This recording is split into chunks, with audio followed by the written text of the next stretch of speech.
If you can't stand up to her now, Evan, what happens when it's our lives she's controlling? My voice trembles.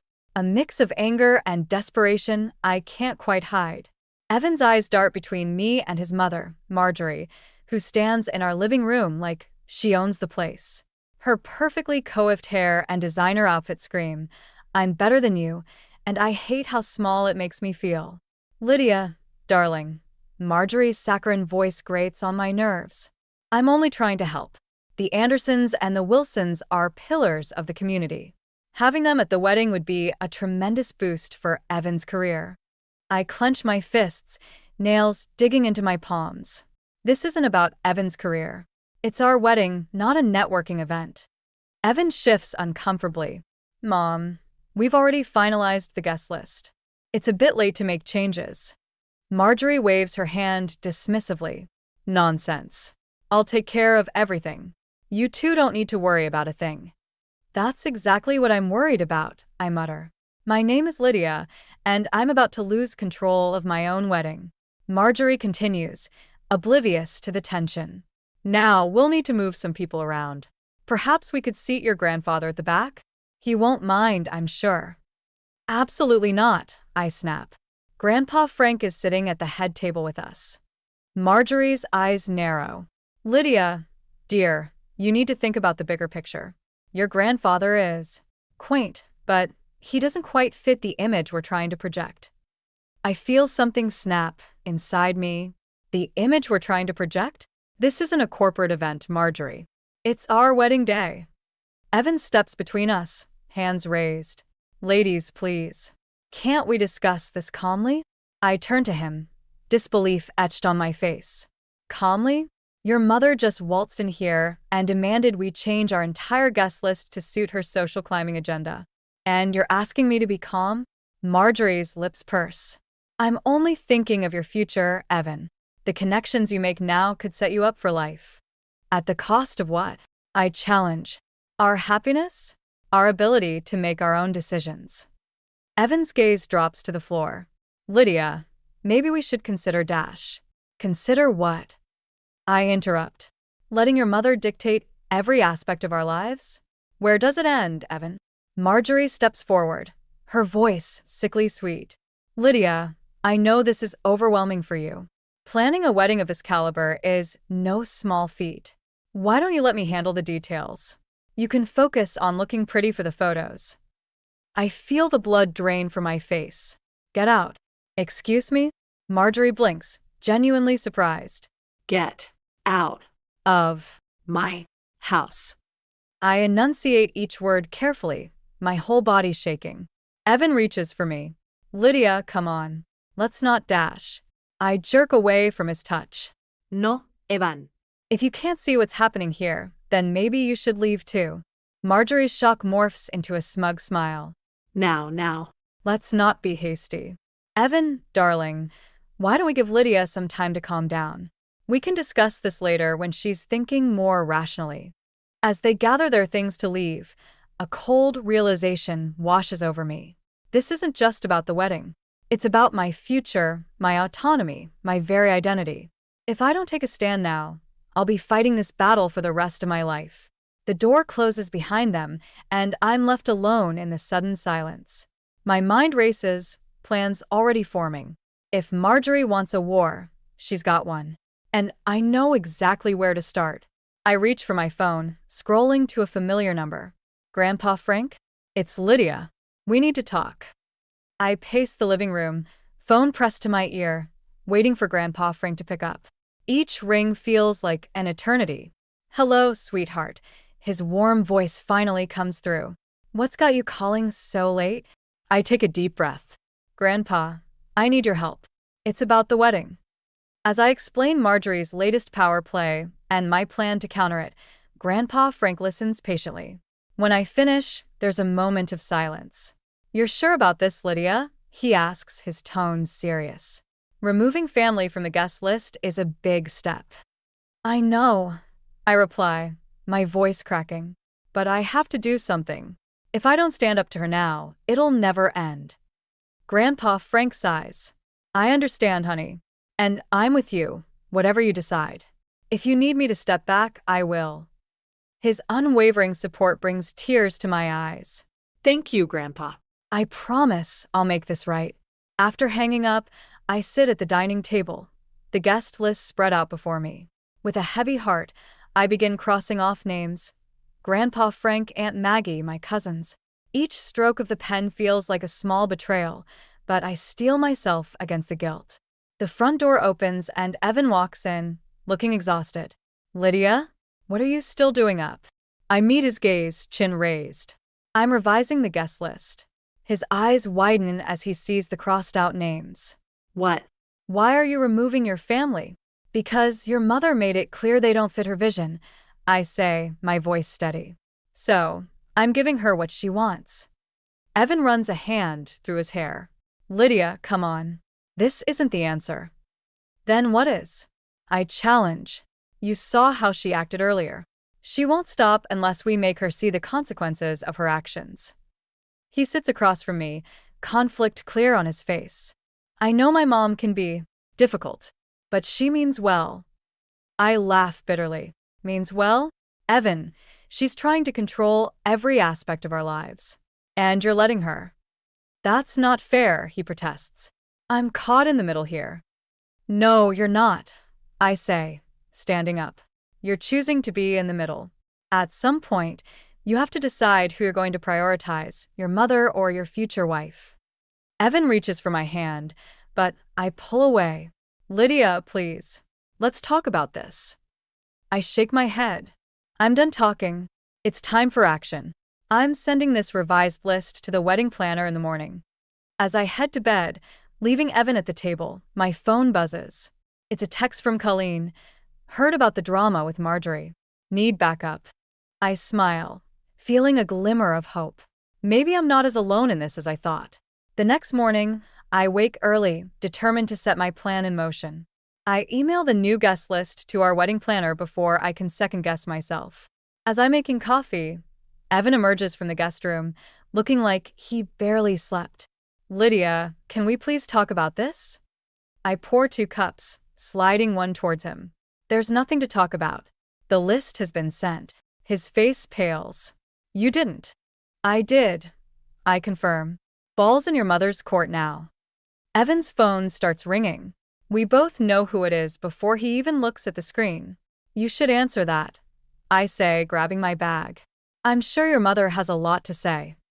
As I head out the door, I hear Evan's tentative hello, followed by Marjorie's shrill voice. I take a deep breath, steeling myself for the storm that's about to hit. But for the first time since this whole ordeal began, I feel a sense of control. Marjorie wanted to play games with our wedding? Fine. But she's about to learn that I'm not just a pawn in her social chess match. I'm the queen, and I'm ready to fight for my crown.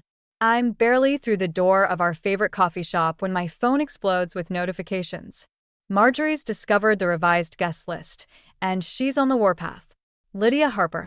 Her shrill voice pierces through the speaker. What have you done? I take a deep breath, steeling myself. Hello, Marjorie. I see you got the updated list. Updated? You've gutted it. How dare you remove your own family? I'm simply following your lead, I reply, keeping my voice steady.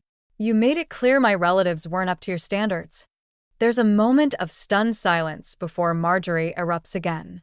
This is unacceptable. You're being childish and selfish. Do you have any idea how this makes us look? Us. I can't help but laugh. Marjorie, this isn't about you. It's my wedding. It's Evan's wedding too, she snaps. And you're embarrassing him with these antics. The barista calls my name, and I grab my latte.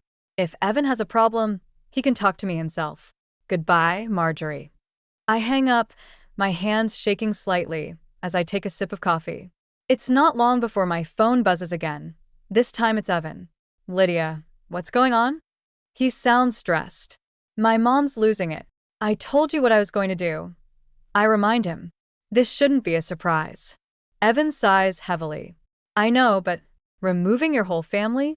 Don't you think that's a bit extreme? I feel a flare of anger. Extreme? Evan, your mother is trying to turn our wedding into her personal networking event. She insulted my grandfather. What did you expect me to do? I don't know, he admits. But this feels like it's spiraling out of control. Then do something about it, I challenge. Talk to your mother. Make her understand that this is our day, not hers. There's a long pause. I'll try, Evan says finally. Just please don't do anything else drastic until we can all sit down and talk, okay? I agree, but as I hang up, I can't shake the feeling that Evan still doesn't fully grasp the situation. My phone pings with a text from Colleen. Heard Marjorie's on the rampage. You okay? I smile, grateful for the support. Hanging in there. Thanks for checking in. As I leave the coffee shop, I spot a familiar face across the street. Aunt Maggie. She waves, crossing over to me. Lydia, honey, she says, concern etched on her face. I just got off the phone with your grandfather. What's this about us not being invited to the wedding anymore? I feel a pang of guilt. It's complicated, Aunt Maggie. I'm trying to make a point. She takes my arm, guiding me to a nearby bench. Explain it to me then. As we sit, I pour out the whole story. Marjorie's demands, Evan's indecision, my desperate counter-move. Aunt Maggie listens intently, her brow furrowed. Oh, sweetie, she says when I finish. I understand why you did it, but this isn't the way. Then what is? I ask, frustration creeping into my voice. I've tried talking. I've tried compromising. Nothing works with Marjorie. Aunt Maggie squeezes my hand. Fighting fire with fire might feel good in the moment, but it rarely solves anything. You need to rise above her pettiness, not sink to her level. I know she's right, but the thought of backing down now makes my stomach churn. I can't let her win, Aunt Maggie.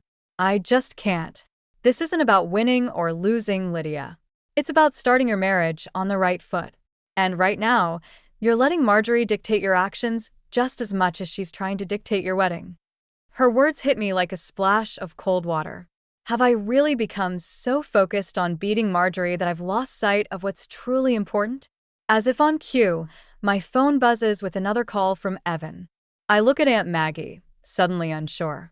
She nods encouragingly. Answer it. Remember, he's caught in the middle of this too. Try to hear him out. I take a deep breath and answer the call, Aunt Maggie's words echoing in my mind. Maybe it's time for a different approach, one that doesn't involve playing Marjorie's game at all.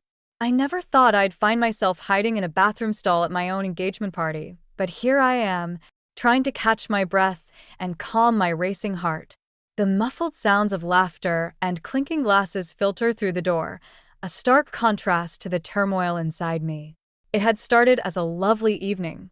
Evan and I arrived at the country club, hand in hand, ready to celebrate our upcoming nuptials with friends and family. Even Marjorie seemed to be on her best behavior, greeting guests with a plastered-on smile. But then I overheard it, a conversation that shattered the illusion of peace. Poor Evan, a woman's voice had said, dripping with false sympathy. Marjorie tells me his fiancée is quite the handful. Apparently, she's been making all sorts of unreasonable demands about the wedding. Another voice chimed in. Oh, I know. Did you hear about the guest list drama? Marjorie says the girl actually uninvited her own family out of spite. Can you imagine? My cheeks burned with anger and embarrassment. I was about to confront them when I heard a familiar voice that stopped me cold. Mom, please, Evan pleaded quietly. Can we not do this tonight? Marjorie's reply was swift and sharp. I'm only trying to protect you, darling. You need to understand what you're getting yourself into with this girl. There's still time to reconsider. I waited, heart pounding, for Evan's response. But all I heard was a heavy sigh. That's when I fled to the bathroom, unable to face the room full of people who were probably all gossiping about me. A gentle knock on the stall door startles me out of my thoughts. Lydia? Are you in there? It's Colleen. I unlock the door, wiping at my eyes. Colleen takes one look at me and pulls me into a hug. I heard what happened, she says softly. Those old biddies have no right to talk about you like that. I pull back, anger flaring again. It's not just them. It's Marjorie. She's been spreading lies about me, turning everyone against me. And Evan. My voice breaks. He didn't even defend me. Colleen's eyes narrow. That spineless little. Want me to go give him a piece of my mind. Despite everything, I can't help but laugh. No, but thanks. I need to handle this myself. She nods, squeezing my hand. Well, whatever you decide to do, I've got your back. We all do, me, Grandpa Frank, Aunt Maggie. Don't let Marjorie make you think you're alone in this. Her words bolster my resolve. I take a deep breath, straightening my dress. You're right. I'm done hiding. It's time to set the record straight. As we exit the bathroom, I spot Evan across the room, looking anxious. Our eyes meet, and I see a flicker of guilt cross his face. Good. He should feel guilty. I make my way towards him, determination in every step. Marjorie, noticing my approach, swoops in like a vulture. Lydia, dear, she coos, loud enough for nearby guests to hear. Are you feeling all right? You look a bit overwhelmed. Perhaps you should go home and rest. I feel every eye in the room on us. This is it, the moment to stand my ground or let Marjorie win. I plaster on my sweetest smile. Actually, Marjorie, I'm feeling great. In fact, I'd love to address all our guests. After all, isn't that what this party is for? To celebrate Evan and me? Before she can object, I grab a nearby champagne glass and a spoon, clinking them together to get everyone's attention. Ladies and gentlemen, I begin, my voice steady despite my racing heart. I want to thank you all for coming tonight. It means so much to have you here to celebrate our love. I pause, meeting Marjorie's icy glare. And since we're all friends and family here, I think it's time we cleared the air about a few things. The room falls silent. Evan looks panicked, while Marjorie's face turns an interesting shade of red. But I'm beyond caring. It's time for the truth to come out. Consequences be damned. As I open my mouth to continue, I realize this is more than just about the wedding now. It's about my future, my self-respect, and the kind of life I want to build with Evan, if he's brave enough to stand with me. The next words out of my mouth will change everything. And I'm ready for it. The aftermath of the engagement party hangs over me like a storm cloud as I sit in Aunt Maggie's cozy kitchen. The scent of freshly brewed coffee fills the air, a stark contrast to the tension I feel. I still can't believe I did that, I murmur, cradling my mug. Aunt Maggie reaches across the table, squeezing my hand. You did what you had to do, Lydia. It was time someone stood up to Marjorie. I nod, remembering the shocked faces as I'd laid bare all of Marjorie's manipulations at the party. The whispers, the pointed looks, Marjorie's face turning an alarming shade of purple. It had been both terrifying and exhilarating. But what if I've made things worse? I ask, voicing my deepest fear. Evan barely said 2 words to me afterward. Aunt Maggie's eyes soften.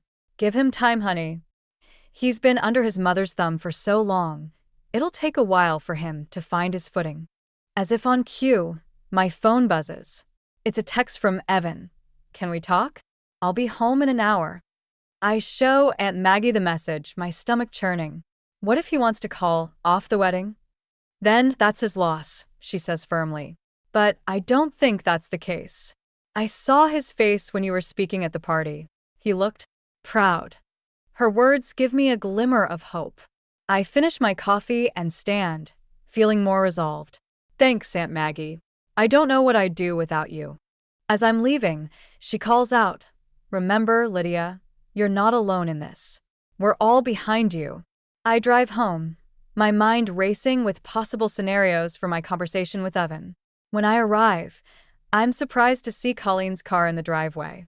Inside, I find her pacing the living room. There you are, she exclaims. I've been trying to reach you. Sorry, I was at Aunt Maggie's. What's going on? Colleen's eyes flash with anger. Marjorie's on the warpath. She's been calling everyone, trying to do damage control after your little speech. She's even threatening to pull her financial support for the wedding. My heart sinks. We'd been counting on Marjorie's contribution to cover a significant portion of the expenses.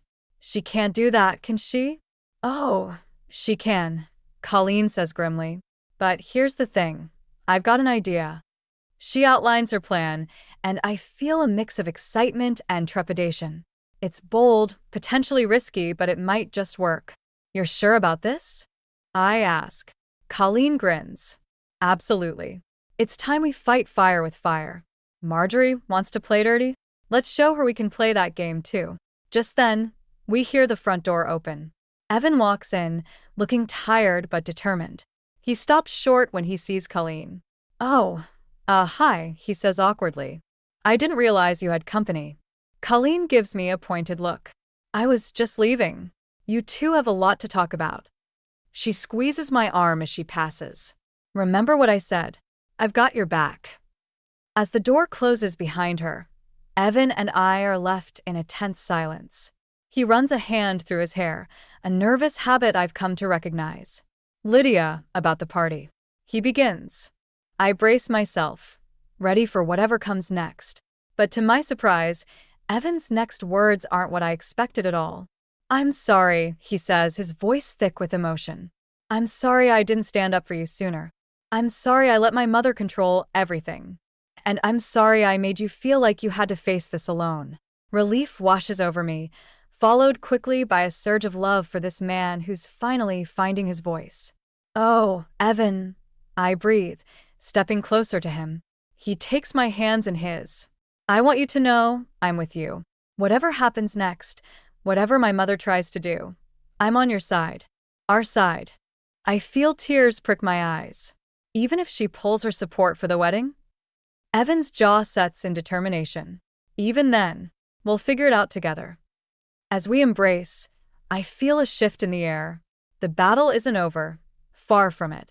But for the first time, I truly feel like Evan and I are a united front. Little does Marjorie know, but her actions have not only brought Evan and me closer together, they've also set in motion a plan that might just turn the tables on her once and for all. The morning of my wedding day dawns bright and clear, a stark contrast to the storm of emotions swirling inside me. I stand before the mirror in my childhood bedroom, my white gown a beacon of hope amidst the chaos of the past few months. You look beautiful, sweetheart, Aunt Maggie says, adjusting my veil. Her eyes meet mine in the reflection. Are you ready for this? I take a deep breath. As ready as I'll ever be. The door bursts open, and Colleen rushes in, her bridesmaid dress slightly askew. We've got a problem, she announces, her face flushed. Marjorie's here. My heart sinks. Despite our best efforts to keep the wedding location secret, Marjorie has found us. I should have known she wouldn't give up so easily. What's she doing? I ask, dreading the answer. Colleen's eyes flash with anger. She's trying to convince the caterers not to serve the food. Says there's been a change of plans. I clench my fists, feeling the familiar rage bubbling up. But then I catch sight of myself in the mirror, radiant, determined, a far cry from the woman who once cowered under Marjorie's influence. Not this time, I say, my voice steady. I've got this.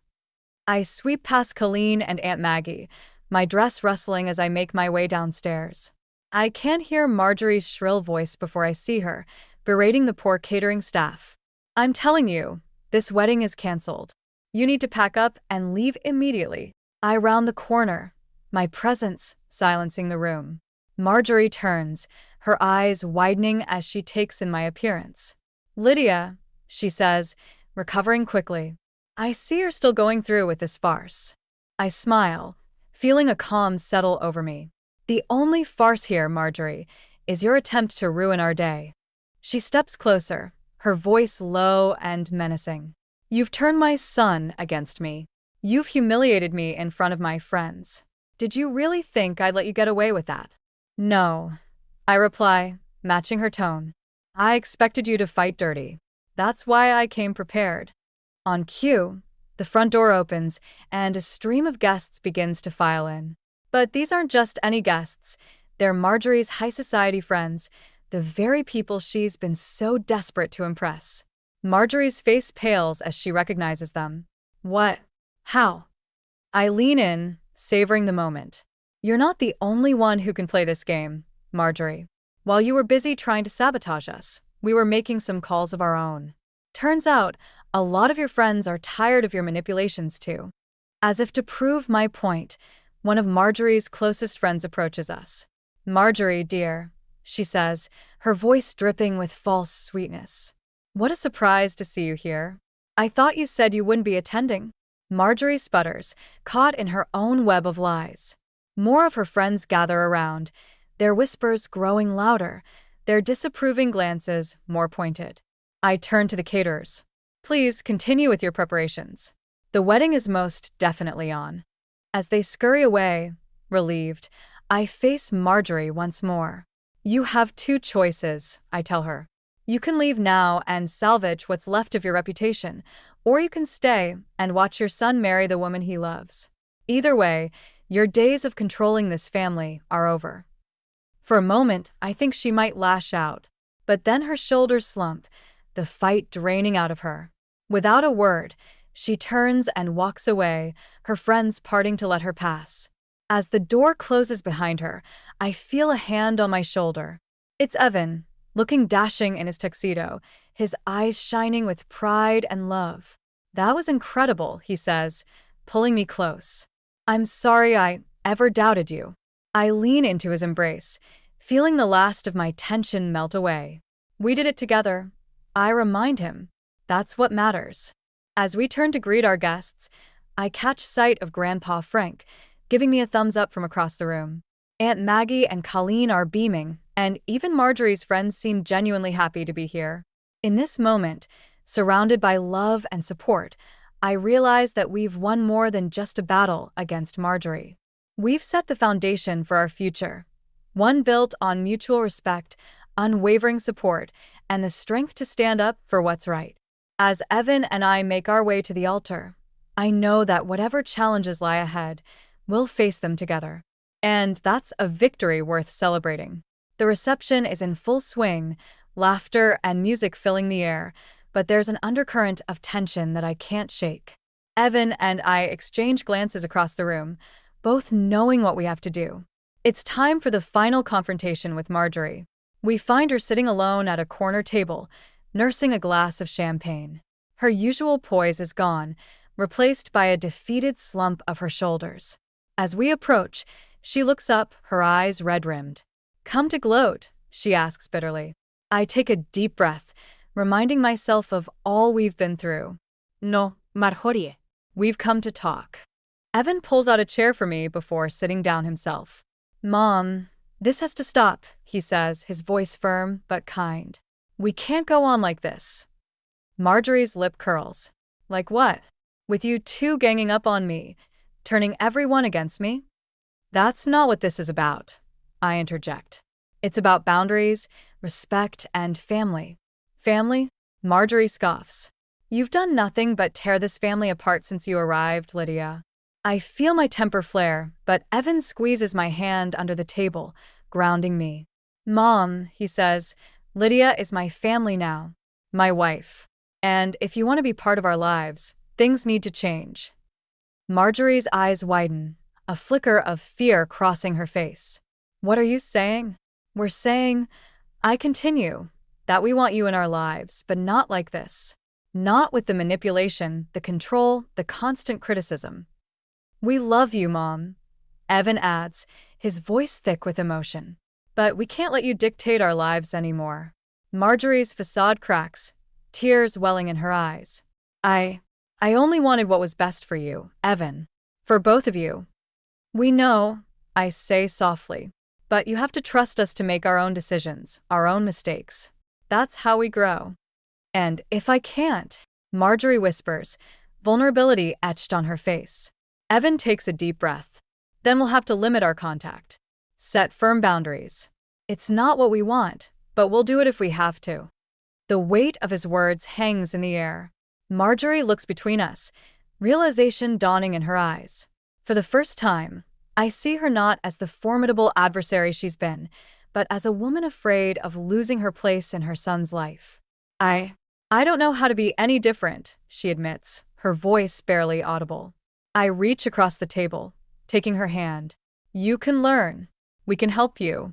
But you have to want to change." Marjorie nods slowly, tears streaming down her face. Ido. "I don't want to lose you, Evan. Either of you." Evan stands, pulling his mother into a tight embrace. Over her shoulder, his eyes meet mine, filled with a mix of relief and hope. As they pull apart, I stand too. This won't be easy, I warn. There will be setbacks, disagreements. But if we're all committed to making it work. I am, Marjorie says, surprising me with her earnestness. I'm sorry. For everything. It's not a magic fix, not by a long shot. But it's a start. As we rejoin the reception, I feel a weight lift from my shoulders. Grandpa Frank catches my eye from across the room, raising his glass in a silent toast. Aunt Maggie and Colleen are beaming, having witnessed the exchange from afar. Evan pulls me close as we make our way to the dance floor. You were amazing, he murmurs in my ear. I smile up at him. We were amazing. Together. As we sway to the music, surrounded by friends and family, I realize that this is what we've been fighting for all along. Not just our wedding day, but our future. A future where we stand united, facing whatever challenges come our way. Marjorie may always be a complex figure in our lives, but now there's hope for healing, for growth. And as I look around at the faces of those who've supported us through this journey, I know that whatever comes next, we won't face it alone. The music swells, and Evan dips me dramatically, both of us laughing. In this moment, I feel invincible. We've faced our biggest challenge and come out stronger. Whatever life throws at us next, we're ready. Together. The morning sun streams through the windows of our new home as I unpack the last of our wedding gifts. Evan wraps his arms around me from behind, planting a soft kiss on my cheek. Can you believe it's been a month already? He murmurs. I lean into his embrace, savoring the moment.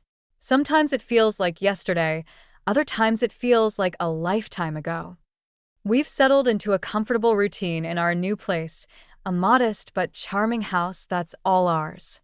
No Marjorie-approved decor, no strings attached, just us, building our life together. The doorbell chimes, interrupting our reverie. We exchange a look, knowing who it must be. Marjorie stands on our porch, a tentative smile on her face and a casserole dish in her hands. I hope I'm not intruding, she says, her voice lacking its usual commanding tone. Not at all, I reply, stepping aside to let her in. We were just finishing up some unpacking. As we settle around the kitchen table, I can't help but marvel at how different things are now. Marjorie's weekly visits have become a part of our new normal, each one a small step towards healing old wounds. I brought that spinach lasagna you liked from the rehearsal dinner, Marjorie says, pushing the dish towards us. Evan's face lights up. Thanks, Mom. That's really thoughtful. The conversation flows more easily now, punctuated by moments of awkward silence that grow shorter each time. We talk about Evan's work, my latest writing project, and Marjorie's new book club, safe topics that don't risk stirring up old tensions. As Marjorie prepares to leave, she pauses at the door. I wanted to thank you both, she says, her voice thick with emotion. For giving me another chance. For teaching me how to be better.